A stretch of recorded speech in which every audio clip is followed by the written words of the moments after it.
we have a few camera guys who are filming reactions to the movie, so if you can take 2 seconds and say something about your experience tonight, that would help us a lot on your way out. Can I say something too? Our editors in the house, Nate DeYoung, everybody give it up for our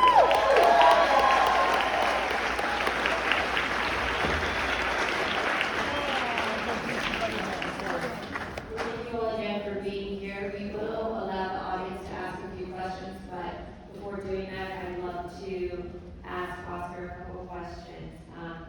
Our hero Balthazar really addresses class divides, gun culture, social media, and loneliness in America, amongst many other topics. Was there a specific event or moment that really influenced you and inspired you to make this film? I mean, we did start writing right after Uvalde, and there were a few stories around there from people who were communicating with that shooter online and didn't know who he was and didn't know what kinds of. I think he was the kind of person who would send messages out to people just to see if he could get a response, right? And I think there's something very relatable about that for anyone. We've all seen something terrifying online or scary online or something where if it was happening in person we would stop it, but because it's online we don't say anything, something in the comments section or what have you. And there was this girl who had had that experience with the Uvalde shooter, DMing him from Germany, and something about that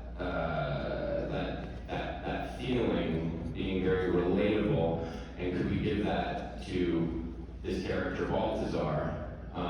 And also, as far as where Balti comes from, was been fascinated by these people who are using their emotions and these like performative emotions and crying to get a reaction on social media or use it to generate likes and follows. So it's like, what if we give that relatable experience to this sort of fascinating character, and but somebody who also has the wealth to do something about it, you know? Thank you for that. I think speaking of emotions, Pippa, I'd love to ask you, like, can we just give her another round of applause?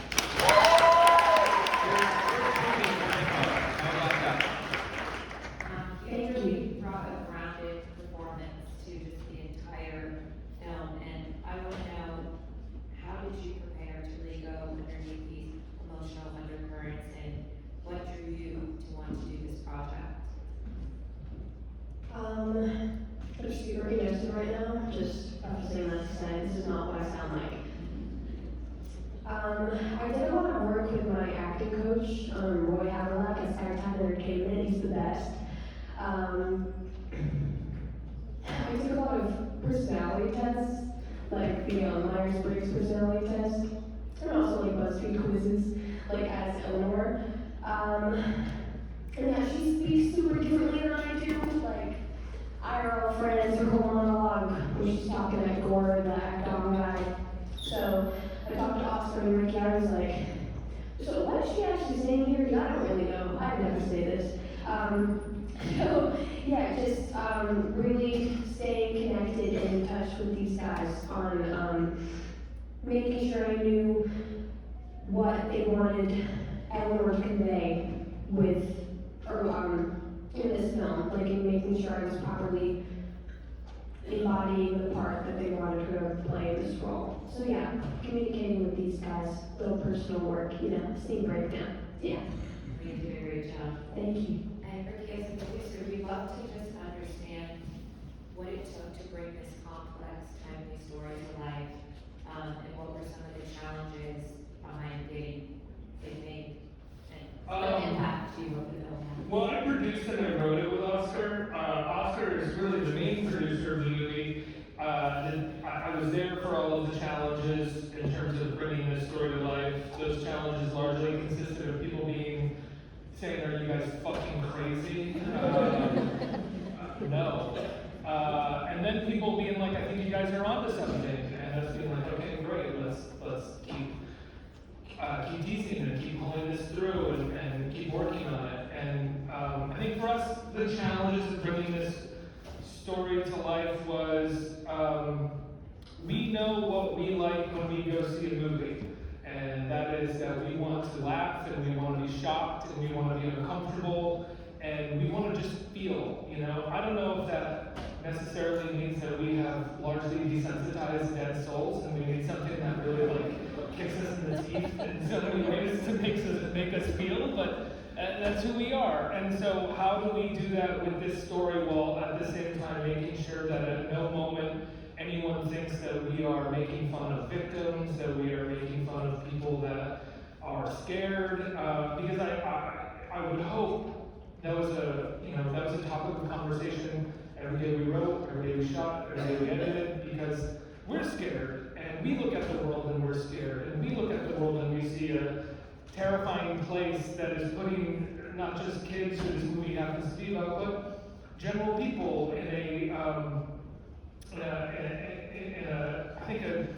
a terrible position, a rock and a hard place, to use a cliche, at almost all times. And so we wanted to make sure that as much as we like to laugh, and as much as we like to, in the privacy of our writing room, maybe make the most inappropriate joke possible, that we were able to sort of synthesize those jokes and synthesize those feelings into something that as many people as possible could appreciate, while at the same time feeling challenged and feeling satisfied with that challenge. Is that a good answer?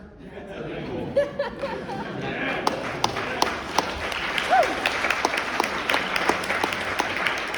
And I want to just add too that every time somebody would I think like read the script and say, "Oh, you're crazy," I could tell they were zeroing in on the wrong part of it if they were reading it all. It would inspire me, because I started to feel like, hey, if we make this, there's not going to be much else like it, and that's a good thing. But I also, every time somebody said no, we had an incredible actor who was saying yes. And each time, Martell, Bauer, Butterfield, Pipa Knowles, Ehle, all these actors who said yes to the project, that's all you need, because they are actually humanizing what's on the page versus looking at one word and saying, oh, that's going to piss somebody off, you know? And that was the fuel that kept us going.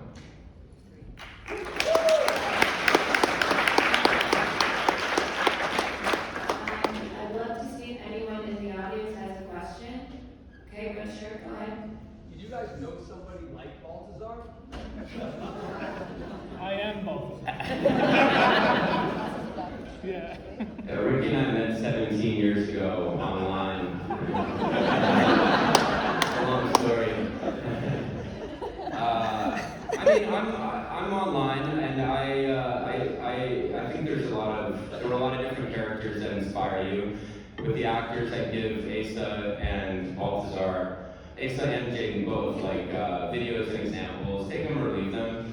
People who inspired us along the way. I do think, at one point I was a little more active on social media, and I had like 50,000 Instagram followers, which is enough people who you don't know, right? Like, they're not, I'm talking to someone who I've never met in person. And there are a lot of kids who are like 11 years old, and they're messaging you and they're saying, hey, you watch my video, like, what am I doing wrong? I'm trying to be a social media influencer. And and just seeing these kids who are judging themselves against like in this platform that they have no control over, that's incentivizing them to be a brand by the time they're 10 years old, like that was very, I felt for those kids. And not that I got a ton of messages from those kinds of kids, but like, I felt deeply for them, and I hope some of that is reflected in the movie.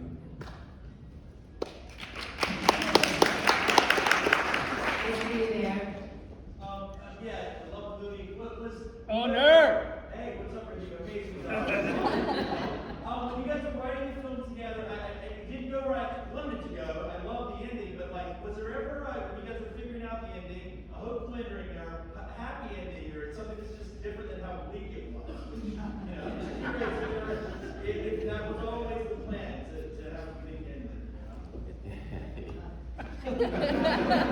The The ending was one of the first. As soon as we committed to Balthazar being like a cryfluencer or whatever, it was like, oh, it's gonna be great because he's gonna do his thing at the end. And I think if anything, we thought about it being bleaker versus being happier.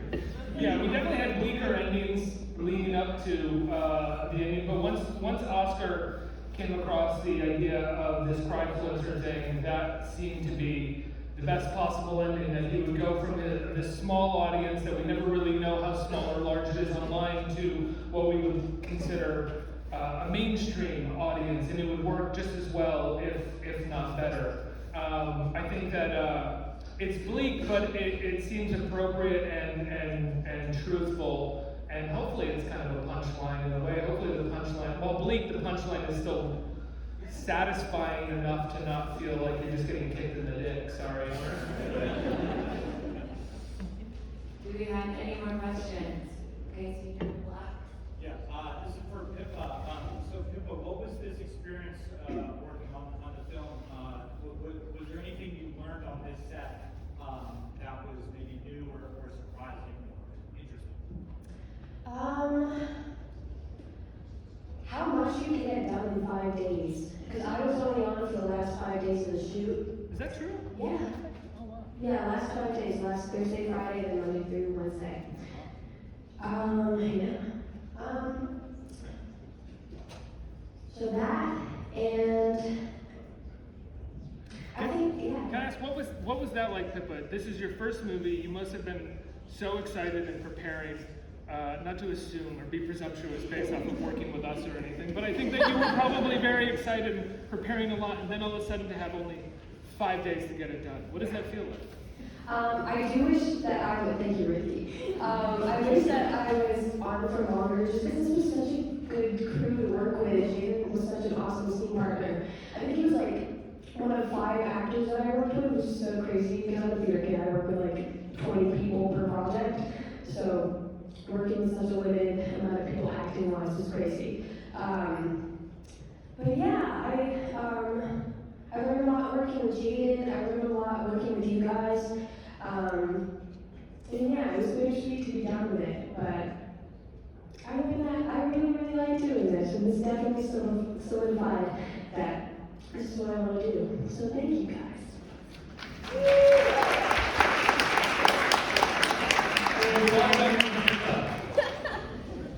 We have time for one more question. Okay, down here. Don't worry, can you hear me? We can. Good. I actually met a guy online myself, years ago, so I can relate to this film. Which were you? That's hard to say, because I came across him and he came across me at the same time, but I reached out first. Solomon, okay. Okay, I guess. I'm solid. Okay. So, since I heard, how many days did you shoot this in? Was it only within 5 days, or what? 22. But who's counting? That's really fast. How did you guys do it? By being ingenious. How many locations? It was important to me. I don't know how much if you work in film, but people are always trying to get you to shoot where the movie doesn't take place because of tax credits and such. And it was really important that we shoot in Texas, even if it meant that we had to spend a little bit more money, but we did have to kind of consolidate the schedule. So I don't know, we probably had 20 locations around Arlington, Fort Worth, Denton area in Texas, and then another 15 or so in New York City. Absolutely, that's absolutely. I just, to praise Oscar Boyson, he's produced a few movies before this. I'm sure some of you have heard of them. They vary in budget size, but this is my first movie working with someone, and I have known Oscar since we were 17 years old, but Oscar has the ability and the fortitude to politely and nicely say no to people. We're actually going to do this. We're going to do it the hard way, and it's going to be better for it. And he was fucking right every time. And as a young 41-year-old upstart filmmaker, I couldn't be more inspired and proud to work with him every day, and to watch him on set, and to watch him carry a set, and to very nicely tell people, no, that's not how we're going to do it. We're going to do it the hard way, and the proof will be in the pudding, and I said he was right every time.